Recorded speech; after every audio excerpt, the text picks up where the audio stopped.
Well, I just wanted to tell you that that it's really an incredible pleasure for Micro Museum to have lasted 25 years. That it was never in the plan. It was never the idea that we thought we were really going to do this. We just thought we would do it for a while and see what happened. And then more and more people kept coming up with better ideas. And then we were like, wow, that actually sounds fun. So, and then, sometimes we actually got funding and we were like, oh my gosh, we can actually do something. So I just want to tell you a little quick story about the first time that we got really significant funding. We got it from the Rockefeller Foundation, and they chose us as a community asset.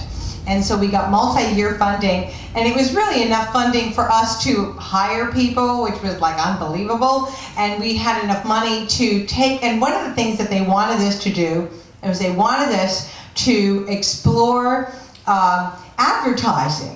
And would people would artists benefit, art organizations benefit from advertising? And that was kind of their interest level, right? So I was like, well, that just doesn't make any sense, because, advertising is very expensive and you have to do it like over and over and over and over again. And we're not selling shoes or refrigerators or, things that people really, consume.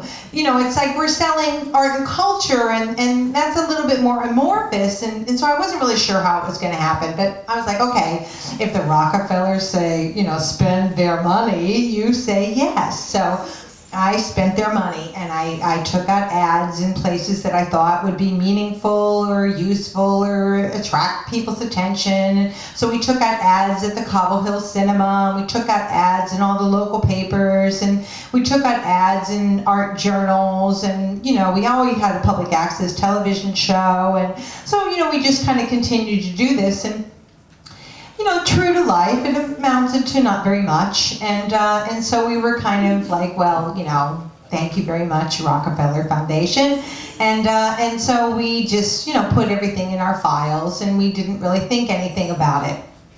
So then about a few years later, we met an incredible lawyer, and she became a friend to the museum, and she was a partner with McDermott, Will and Emery.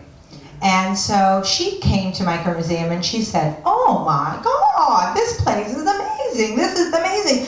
You should be like monetizing on this all the time. There is money to be made. You have got to get a handle on this and start really making some money from this stuff, right? So I'm like, okay, I'm totally down for that, and if you have an idea, I'm going to listen.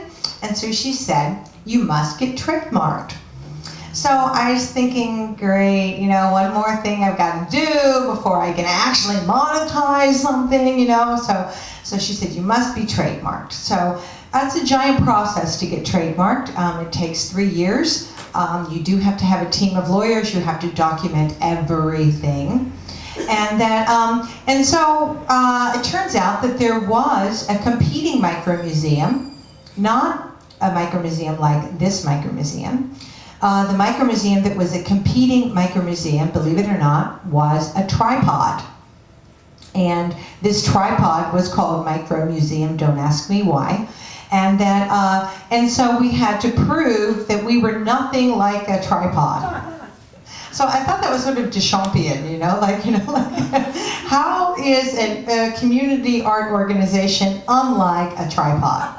So at any rate, that we were able to solve that problem pretty easily, but one of the problems that came up was that they called themselves Micro Museum at a certain year, and we had to beat that year by calling us Micro Museum and where we had it acknowledged.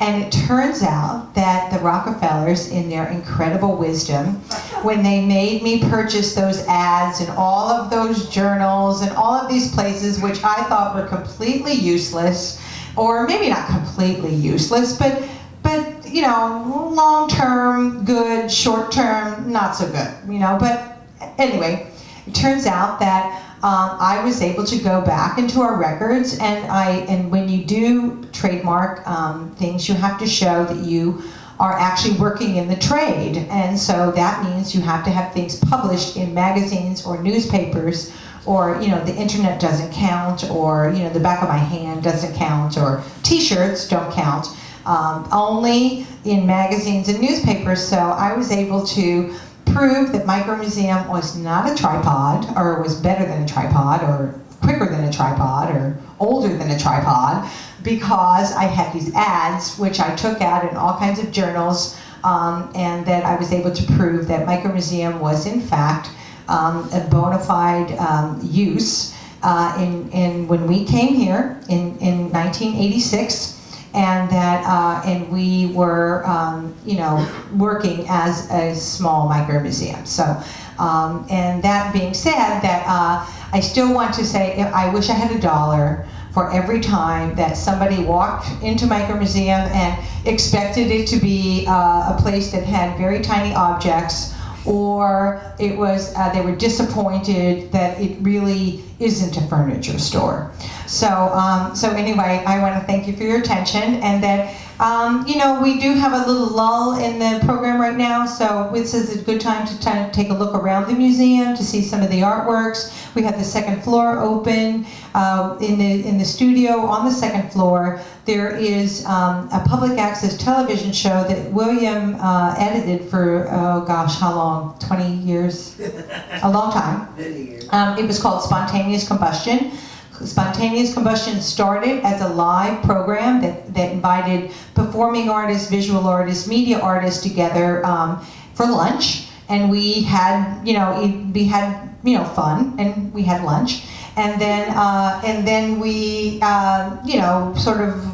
things become cyclical. So we then moved it on to just editing videos, making video recordings and editing those videos and putting them up on public access. Brooklyn did not get public access until 1994, and the rest of the nation had it in like the 70s. And it was really a huge shock to me that Brooklyn didn't have its own public access channel, and I was probably one of the annoying voices that would call up the borough president's office, going like, you've got to be kidding me. I mean, please tell me that you have some public access channel somewhere in the basement somewhere. I mean, some university or some place. I mean, this is crazy. So in any case, that we did do it as a public access show, and that one of the things that was really pretty beautiful when we did this program is that we realized the incredible diversity of the programs. We had children, we had professionals, we had people doing very way out work, we had people doing very internal work, we had just an amazing assortment of performers. And we have, one of the goals that we started with was to have visual artists talk about their work, because lots of times you can see their work, but you can never hear their voice. And we wanted to try to capture their voice. It was not an easy one for visual artists. They typically don't like that stuff. So we did get a few to participate like that. And what you will also see on the second floor as part of that program is that every excerpt ends or begins, depends on how you look at it, there's a 1-minute video artwork that our very dear friend Benton Bainbridge made. And that the thing to know about this piece particularly is that it was made with one sparkler. And that's all I'm going to say. Thank you very much.